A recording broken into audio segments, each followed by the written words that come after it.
তোমার বডির হোমিওস্ট্যাসিস যদি তুমি মেনটেন করতে চাও, ইন্টারনাল হোমিওস্ট্যাসিস, তাহলে তুমি যতটুকু মানে ইনটেক করতেছো বা যতটুকু তোমার বডি প্রডিউস করতেছে, আউটপুট ততটুকুই হতে হবে।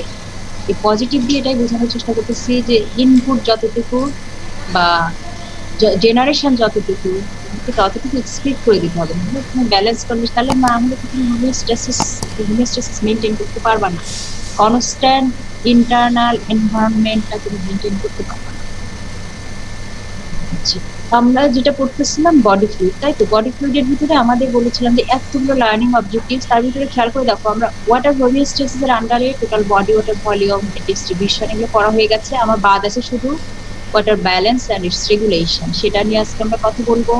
আমরা বডি ফ্লুইড কম্পার্টমেন্ট সম্পর্কে আলোচনা করেছি, composition, plasma osmolarity with its importance. এরপরে আমাদের আরেকটি ইম্পর্টেন্ট জিনিস বাদ রয়ে গেছে, সেটা হচ্ছে ওয়াটার টার্নওভার আর role of kidney in water balance. এইটা আমি এই যে যখন ওয়াটার ব্যালেন্স করাবো ওইটার সাথে তোমাদেরকে একসাথে পড়াই দিব।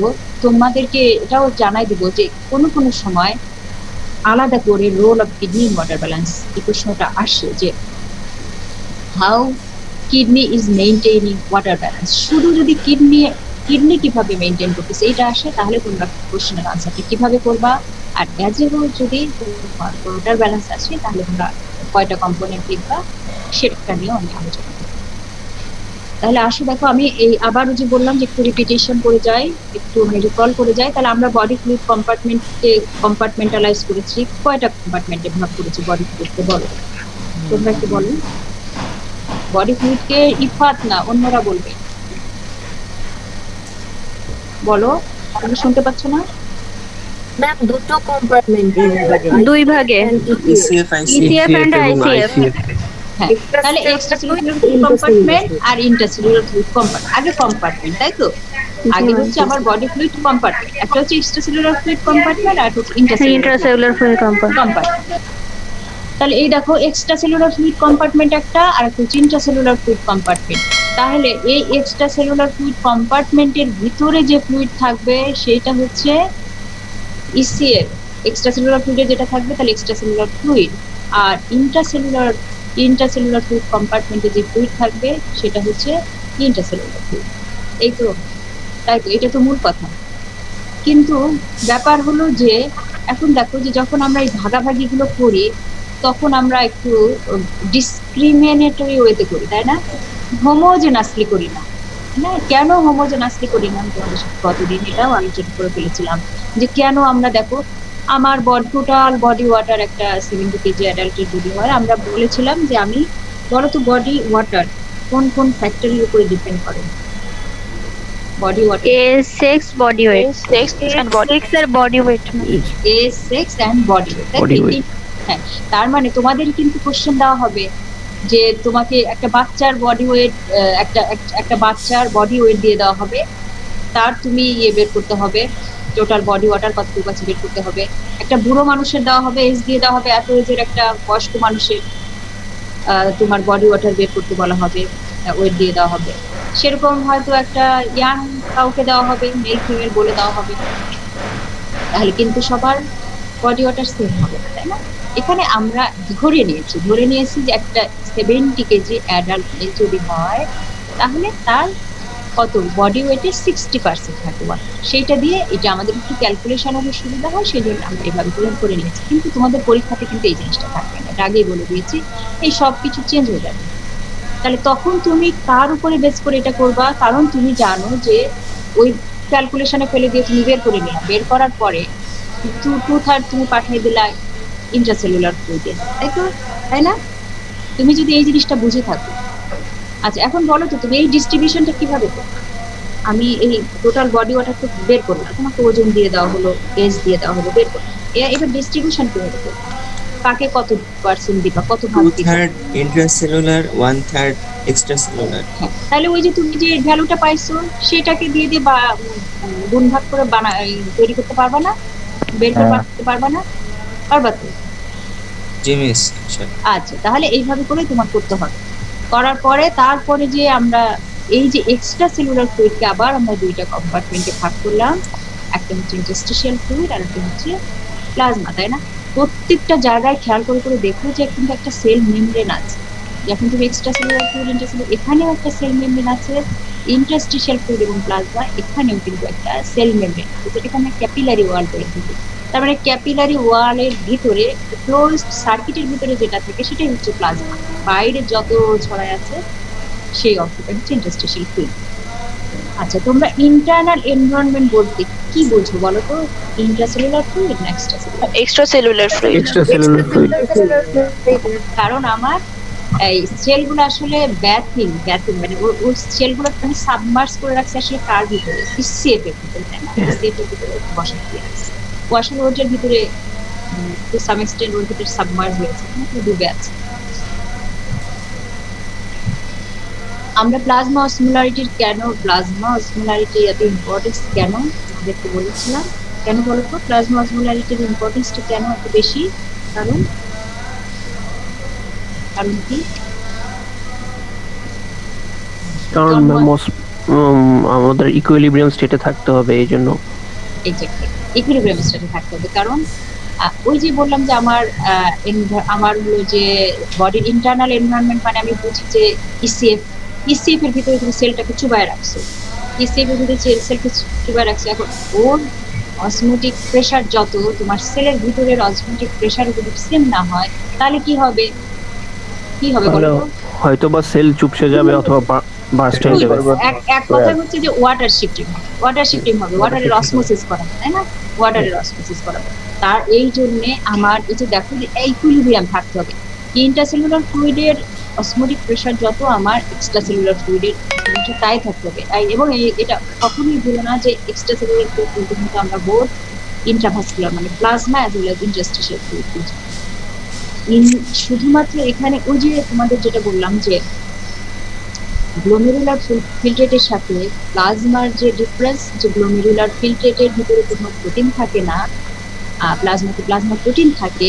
ইন্টারস্টিশিয়াল ফ্লুইডের সাথে এই প্লাজমার ডিফারেন্স একটাই, সেটা হলো যে প্লাজমাতে প্রোটিনের পরিমাণ বেশি থাকে। প্লাজমা প্রোটিনের পরিমাণ অনেক বেশি থাকে রাদার দ্যান ইন্টারস্টিশিয়াল ফ্লুইডে। কিন্তু ইন্টারস্টিশিয়াল ফ্লুইডেও কিন্তু কিছু প্লাজমা প্রোটিন থাকে, বাট যদি তুমি কম্পেয়ার করো তাহলে অবশ্যই প্লাজমাতে তার পরিমাণ বেশি। এবং এই প্লাজমাতে পরিমাণ বেশি বলেই কিন্তু প্লাজমাতে প্রোটিনের পরিমাণ বেশি বলেই কিন্তু সে ওই ওয়াটারটাকে তার দিকে ধরে রাখতে পারে।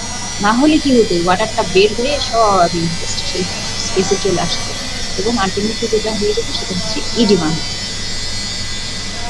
আচ্ছা, এই যে এখানে দেখাচ্ছি এই জন্য আমার ইম্পর্টেন্ট, তাই না? তো যদি আমার এটা কিন্তু সব সেল, তাই না? সেলে কি হলো, বাইরে যদি সলিড বেশি হয় তাহলে সেলের ভিতর থেকে পানি বের হয়ে বাইরে চলে আসবে। আর যদি একই রকম হয় তাহলে দেখো এই যে সেলটা হাসতেছে, তার মানে ও একই রকম থাকবে। আমরা ওই যে আগে আমরা যখন স্টুডেন্ট ছিলাম তো আমাদেরকে আরবিসি ফ্র্যাজিলিটি টেস্ট করাতো, হ্যাঁ, আরবিসি ফ্র্যাজিলিটি টেস্ট করাতো। তো ওই হেমাটোক্রিট করেছো তো কখনো তোমরা? ফিজিওলজিতে হেমাটোক্রিট করেছো কি? করো না? আচ্ছা, করেছি ম্যাম, করেছি। আচ্ছা, হেমাটোক্রিট করার সময় তো নিচে কে সেটেল ডাউন করে?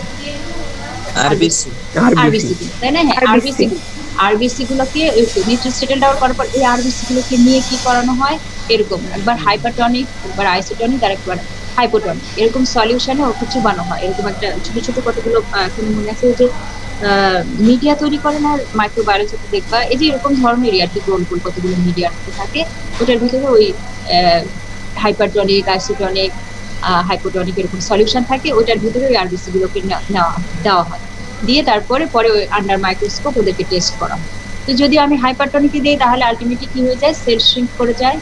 হাইপোটনিকে দিলে বাস্ট হয়ে যায়। তো এই আর কি কেন হয় এখন তো তোমরা বুঝলা। আমি এই জন্য এটা দিলেন গতকাল একটা তোমাদেরকে দিয়েছিলাম, এসে কিউ একটা কোশ্চেন, সরি এসে কিউ বলতেছি, এটা সিঙ্গেল বেস্ট আনসার দিয়ে তোমাদেরকে একটা কোশ্চেন একটা উত্তর দিয়েছিলাম। তো দেখলাম তোমরা বেশিরভাগই আনসার করেছো, তার মানে তোমরা বুঝেছো। আচ্ছা, আমি বডি ফ্লুইড কম্পোজিশনটা একটু আরেকবার তোমাদেরকে দেখাতে চাচ্ছি, এই জন্য যে এটা হলো গাইডলাইন থেকে নেওয়া। এটা দেখলে চোখে ইমপ্রেশন একটা ভালো মানে এটা হলো কি বলে যেটা ডায়াগ্রামেটিক ইমপ্রেশন দেখো যে সোডিয়াম আমরা যদি এক্সট্রা সেলুলার ফ্লুইডের কথা এটা হচ্ছে এই পাশটা হচ্ছে এক্সট্রা সেলুলার ফ্লুইড নিচের দিকটা হচ্ছে ইন্ট্রাসেলুলার তাহলে এক্সট্রা সেলুলার ফ্লুইডের কথা চিন্তা করো তোমার এই সোডিয়াম এবং ক্লোরাইডই কিন্তু আমি আগেও বলেছি আচ্ছা গতদিন যে এবিএমসি 4 এর কেউ আছে কি নাই না আজকে বললাম হ্যাঁ ওদের কারণে কিন্তু আমি আরো একটু দেরি করছিলাম যে 11:30টায় ইয়ে করা যায় কিনা আচ্ছা তাহলে এই ও যে প্রশ্নটা করছিল আমি ঠিক ওই প্রশ্নটা অতটা ভালো বুঝতেও পারি না সোডিয়ামটাই হচ্ছে যে আমরা কিন্তু এক্সট্রা সেলুলার ফ্লুইড আর ইন্ট্রাসেলুলার ফ্লুইড এই দুইটার কম্পোজিশনাল ডিফারেন্সের কথা পড়তেছি যে আমরা জানি যে আমার যে কোনো সেল বা যে কোনো কম্পার্টমেন্ট ইলেকট্রিক্যালি নিউট্রাল হতে হবে মানে কি যতগুলো ক্যাটায়ন আছে ততগুলোই অ্যানায়ন থাকতে হবে তার মানে তো ইলেকট্রিক্যালি নিউট্রাল হবে না তাই না তো আমরা যখন দেখতেছি যে আমার এক্সট্রা সেলুলার ফ্লুইডে আমার মেজর ক্যাটায়ন হচ্ছে সোডিয়াম এবং এই সোডিয়ামের মেইন অ্যাসোসিয়েট হচ্ছে সোডিয়ামের মেইন পার্টনারই হচ্ছে ক্লোরাইড তাহলে সোডিয়ামের সাথেই ক্লোরাইড থাকবে এই জন্য খেয়াল করে দেখো যে আমরা যখন ক্যালকুলেটেড অসমোলারিটি বের করি তখন 2 ইন্টু কি লিখি সোডিয়াম 2 ইন্টু সোডিয়াম লিখি 2 ইন্টু সোডিয়াম মানে হচ্ছে যে সোডিয়াম তো একা না ওর সাথে অবশ্যই সে যেহেতু একটা ক্যাটায়ন তার সাথে অবশ্যই অ্যাসোসিয়েটেড একটা অ্যানায়ন আছে এবং সেই অ্যানায়নে বেশিরভাগ অ্যানায়নটা হচ্ছে ক্লোরাইড কিছুটা থাকে বাইকার্বনেট আদার্সও কিছু থাকে যেগুলোকে আমরা কখনো ক্যালকুলেশনের ভিতরে আনি না কিন্তু আলটিমেটলি সেটা তারা থাকে থেকেই কিন্তু তোমার ওই বডির কম্পার্টমেন্টে ইলেকট্রিক্যাল নিউট্রালিটিটা মেনটেন করে আর আমরা যদি ইন্ট্রাসেলুলারের কথা চিন্তা করি তাহলে আমরা মেইনলি দেখতে পাই যে আমি বলেছিলাম যে পি এর কথা মনে রেখো 3টা পি একটা হচ্ছে ফসফেট প্রোটিন আর যদিও এটা পটাশিয়াম ক্যালিয়াম যদি তুমি উচ্চারণ করতে চাও KALI ক্যালিয়াম বাট আমরা যখন লিখি তখন কি লিখি পটাশিয়াম পিও পটাশিয়াম তাহলে এই পটাশিয়াম সম্ভবত ও যেটা আমার কাছে মনে হয় ও আজকে থাকলে ভালো হতো ওর সাথে ডিসকাস করা যেত ওকে আমি পরে বলেছিলাম যে তুমি দেখো এটা পাও কিনা তো ও নিজেও তেমন কিছু পায় নাই আমাকে পরে টেক্সট করছে অবশ্য আমি তোমাদেরকে একটা জিনিস পড়াবো যখন অ্যাসিড বেস পড়াবো তখন দেখো পড়াবো যে আমার বডিতে এই অ্যাসিড বেস ব্যালেন্স মেনটেনের জন্য যে বাইকার্বনের যে শিফট হয় না তোমার পেরিফেরি থেকে লাংসে যায় তখন যে কার্বন ডাইঅক্সাইড ওয়াটার মিলে উইদিন দ্য সেল বাইকার্বনেট তৈরি হয় সেই বাইকার্বনেটটা যখন ওই সেল থেকে আরবিসি থেকে বের হয়ে আসে প্লাজমাতে বের হয়ে আসে তখন ওখানে তো একটা নেগেটিভিটি ক্রিয়েট হয় না সেই নেগেটিভিটিটাকে ফিল করার জন্য কিছু ক্লোরাইড যখন ওইটার ভিতরে চলে যায় সেলের ভিতরে চলে যায় সেই মেকানিজমটাকে বলা হয় ক্লোরাইড শিফট সেটা হয় প্রথমে পেরিফেরিতে হয় কারণ পেরিফেরি থেকে কার্বন ডাইঅক্সাইড পিক করতে হয় রিভার্স হয়ে যায় আবার কোথায় যে রিভার্স হয়ে যায় হচ্ছে তোমার যখন লাংসে যায় যখন আমার এই কার্বন ডাইঅক্সাইড যেভাবে তোমার এই বাইকার্বনেটটাকে ট্রান্সফার করে বাইকার্বনেট মানে আসলে এটা কার্বন ডাইঅক্সাইডকে ট্রান্সফার করে এই ওয়েতে সেটার জন্য ওই ক্লোরাইড শিফটটা হতে থাকে সেটা আমি তোমাদেরকে অ্যাসিড বেজের সময় বুঝাই দিতে এক্সপ্লেন করে দেবো এখন আপাতত তোমরা এটুকু জানলেই হবে যে এক্সট্রা তোমাদের মেইনলি ধরো যে এক্সট্রা সেলুলার ফ্লুইডের ভিতরে কোন কোন ক্যাটায়ন থাকে কোন কোন অ্যানায়ন থাকে আর ইন্ট্রাসেলুলার ফ্লুইডের ভিতরে কে কে থাকে আর ইন্ট্রাসেলুলার ফ্লুইডে যায় এই যে পিপি এটা দেখো পটাশিয়াম আর সোডিয়ামের সাথে মেইনলি থাকবে হচ্ছে ক্লোরাইড আর বাইকার্বনেটও কিছুটা থাকে বাট বাইকার্বনেট কিন্তু মেইন কাজ হচ্ছে আমার এই যে আমার বডিতে যে প্রোটন জেনারেট হলো এটা কিন্তু ট্রান্স করে এখন আমরা ওয়াটার ব্যালেন্স বলতে কি বুঝো বলো তো ইনপুট সমান আউটপুট এতক্ষণ আমরা একটু রিভিউ করলাম আগের পড়া এখন আমরা আজকের মূল পড়াটাই চলে আসবো বলো তো water balance water intake and এক্সক্রিশনের মধ্যে ব্যালেন্স মেইনটেইন করা সেটা কতদিন এক মাস এক বছর সেটা পার ডে ইচ ডে এটা বলতে হবে তোমাকে তাহলে balance between intake and output of water per day সেটাই হচ্ছে তার মানে প্রত্যেক দিন আমি আসলে যে 2.5 বা 2500 লিটার এই 2500 লিটারটা আমার কাছে কনভেনিয়েন্ট লাগে কিন্তু মোজাম্মেল স্যার আসলে ওই যে দেখে 2600 লিটার করা আছে আর রাইটানে দেখলাম 2300 লিটার করা আছে শোনো আমি তোমাদেরকে বলি তোমরা এটা 2500 লিটার 2600 লিটার 2300 লিটার যেটাই লেখো সব পারে কোনোটাই ভুল না কাজেই এটা নিয়ে তোমরা একদমই ওয়ারিড হবে না ওই জন্য আমি অনেকগুলো নিয়ে আসছি তোমাদের যেটা পছন্দ হয় তোমাদের যেটা মনে রাখা সম্ভব তোমরা সেটাই মনে রাখবা এটা কোনো ম্যাটারই করবে না 2.5 লিটার এটা আমার নিজের সুবিধা হয়, কাজ আমি ছোটবেলায় মানে আমি যখন তোমাদের এমবিবিএস করেছি তখন আমরা 2500 লিটার করে করেছি, 2.5 লিটার আর কি। 2500 লিটার না, 2500 মিলিলিটার, 2.5 লিটার, সরি মাঝে মাঝে আমার উল্টা পাল্টা হয়ে যাবে, তোমরা কারেক্ট করে দেবে। আমার কাছে 2.5 লিটার মানে 2500 মিলিলিটার, এটা মনে রাখাটা আমার কাছে ইজি লাগে। এখন দেখো আমরা প্রত্যেকদিন মানে কি ওয়াটার ব্যালেন্স মানে প্রত্যেকদিন তুমি যতটুকু ইনটেক করতেছো তোমার আউটপুটও ততটুকু হতে হবে, তাহলেই তোমার ব্যালেন্স মেনটেন হবে, হোমিওস্ট্যাসিস মেনটেন হবে। কি কি ভাবে আমরা প্রতিদিন এই ওয়াটার ইনটেক করি বলো তো, দু একটা ওয়ে বলো তো কি কি ভাবে ওয়াটার ইনটেক করি পানি খাই। বলো। ম্যাম খাবারের সাথে, তারপরে ডিরেক্ট পানি খাওয়ার মাধ্যমে। এক্স্যাক্টলি, খাবারের মাধ্যমে। তোমার কি মনে হয় যে তুমি যে মুড়ি খাইছো কখনো? মুড়ি Yes, মাখানো, ma'am. Yes, ma'am. মুড়ির ভিতর কি পানি আছে? না, No, ma'am. না ম্যাম, মুড়িটা শুকনো না। মুড়িটা শুকনা, তাই না? মুড়িটা কি ধরনের মুড়ি খাবার? আরো পানি অ্যাবজর্ব করে। না, মুড়িটা কি ধরনের খাবার সেটা আগে বল। Dry fruit. Dry fruit, dry fruit, Carbohydrate. এই ড্রাই ফ্রুট ট্রাইফুড এসব বললে হবে না, এই এটা বায়োকেমিস্ট্রি carbohydrate. করতে আসে, বায়োকেমিস্ট্রি ভাষায়, হ্যাঁ বায়োকেমিস্ট্রি করতে আসে, বায়োকেমিস্ট্রি ভাষায় কথা বলতে হবে। সেটা হচ্ছে কার্বোহাইড্রেট। মুড়িটাকে শোনো, তোমাদের মতো ছোটবেলায় আমার এই ধরনের ধারণা ছিল। আমার মনে আছে আমি তখন স্কুলে পড়ে, একই স্কুলে পড়তাম, উনি আমাদের সিনিয়র বড় আপা ছিল, উনি হচ্ছে 19 যারা পড়ে তাদেরকে দেখে তো আমরা ভয় পেতাম। আমি তখন পড়ি ক্লাস 6-এ। তো ওই আপা একটু মোটা ছিল, উনির ওজন কমানোর জন্য সে প্রতিদিন আমাদের আমরা পাশাপাশি বাসায় থাকতাম, আপা প্রতিদিন বলতো, ওনার নাম ফ্লোরা, আমি মনে আছে ফ্লোরা, ওনার আম্মা সবসময় বলতো যে ফ্লোরা তো রাতে ভাত খায় না, মুড়ি খায়। তো কেন মুড়ি খায়? কারণ হচ্ছে শিল্পটা কমাচ্ছে, সেজন্য মুড়ি খায়। দেখো কত ভুল কনসেপশন।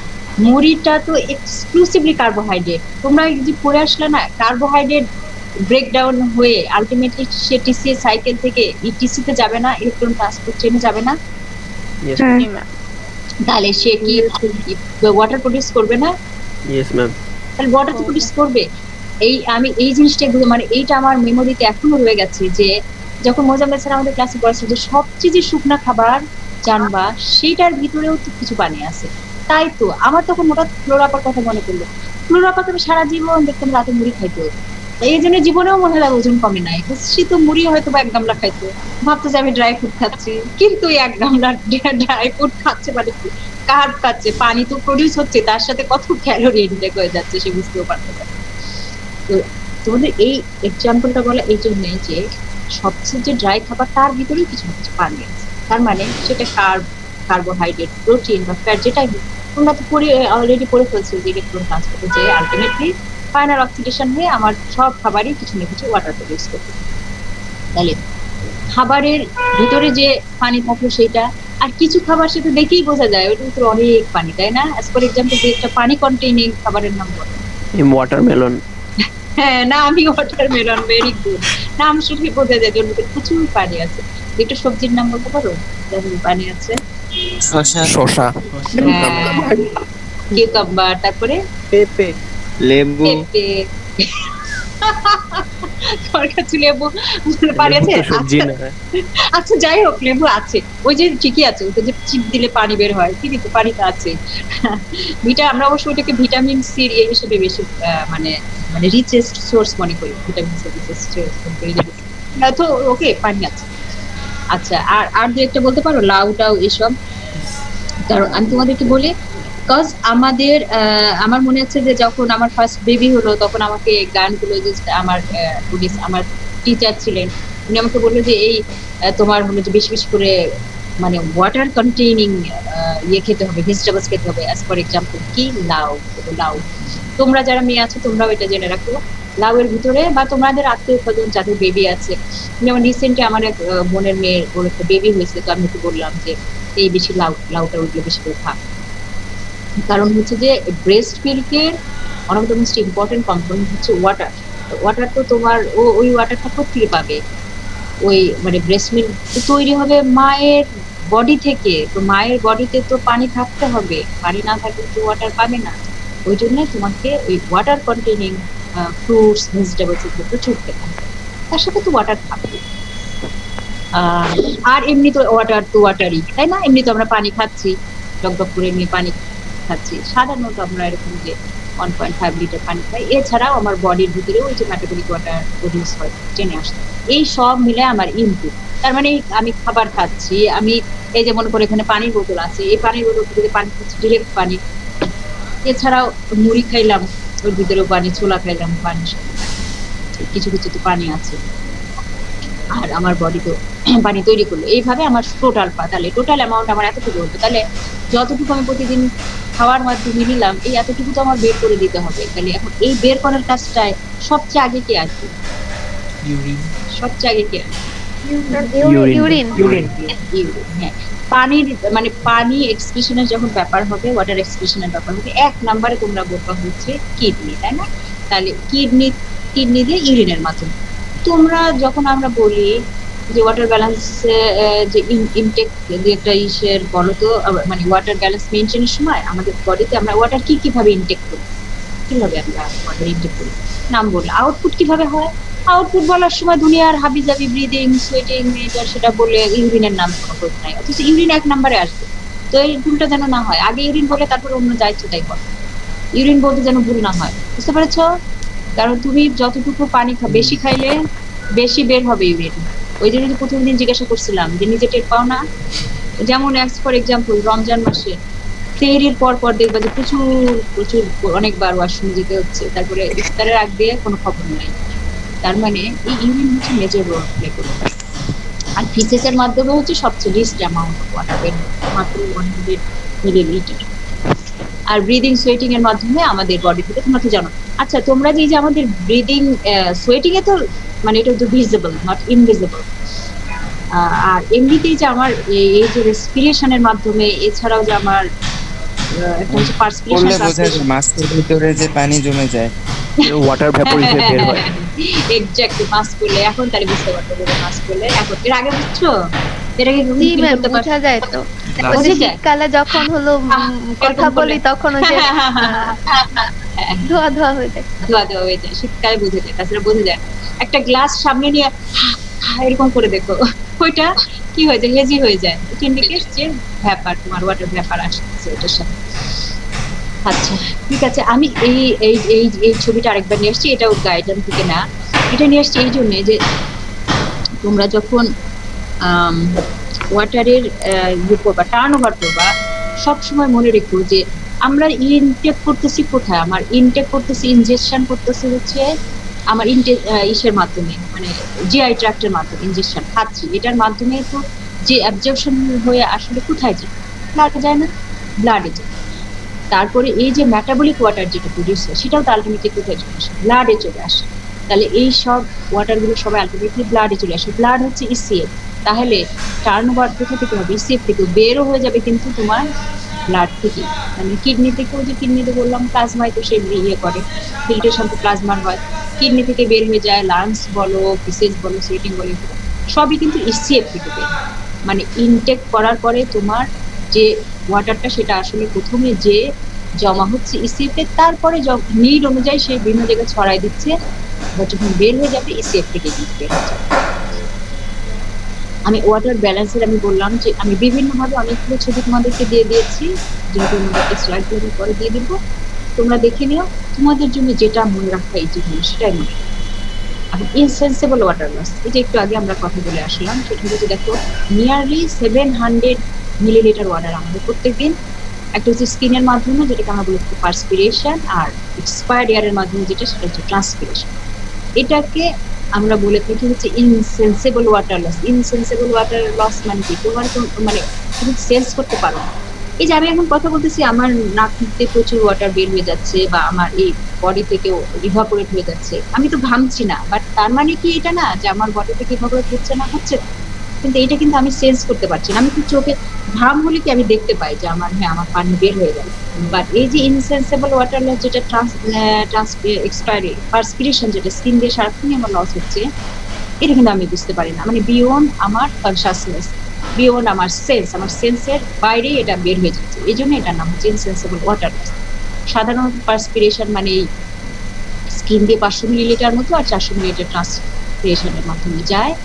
এটা আসলে ডিপেন্ড করে, এটা কিন্তু তোমার এই বাইরের এনভায়রনমেন্টাল টেম্পারেচার কিছুর উপরে। ট্রান্সপিরেশনের মাধ্যমে অনেক বেশি যেতে পারে, যার জন্য রেসপিরেটরি রেট বেশি, অনেক বেশি বেশি ঘন ঘন রেসপিরেশন হচ্ছে, এত ট্রান্সপিরেশনের মাধ্যমে অনেক বেশি বের হয়ে যায়, তাই না? এই যে আমাদের এই যে পার্সপিরেশন ট্রান্সপিরেশনের মাধ্যমে কেন আমাদের এই হয়ে যায় এরকম বের হয়ে যায়, ওয়াটার বের হয়ে যায়, এটা হলো এটার মাধ্যমে কিন্তু আমার এই রেগুলেশন হয়, আমার বডির টেম্পারেচার রেগুলেশন, থার্মোরেগুলেশন। এটা তোমরা ইসে পড়বা, তোমাদের ফিজিওলজির থার্মোরেগুলেশন একটা চ্যাপ্টার আছে, আমি জানি। আর এই যে এই ইনসেন্সিবল ওয়াটার লসটা কিন্তু ডিপেন্ড করে অনেকগুলো ফ্যাক্টরের উপরে, তার ভিতরে বডির সার্ফেস এরিয়া একটা, যার বডির সার্ফেস এরিয়া বেশি তার নিশ্চয় বেশি হবে। একটু আগে আমি রেসপিরেটরি রেটের কথা বললাম, রেসপিরেটরি রেট বেশি হলে তো বেশি হবে, বডি টেম্পারেচার, তারপরে অ্যাটমসফিয়ার টেম্পারেচার, এগুলোর উপরে নির্ভর করে এটার কম বেশি হতে পারে।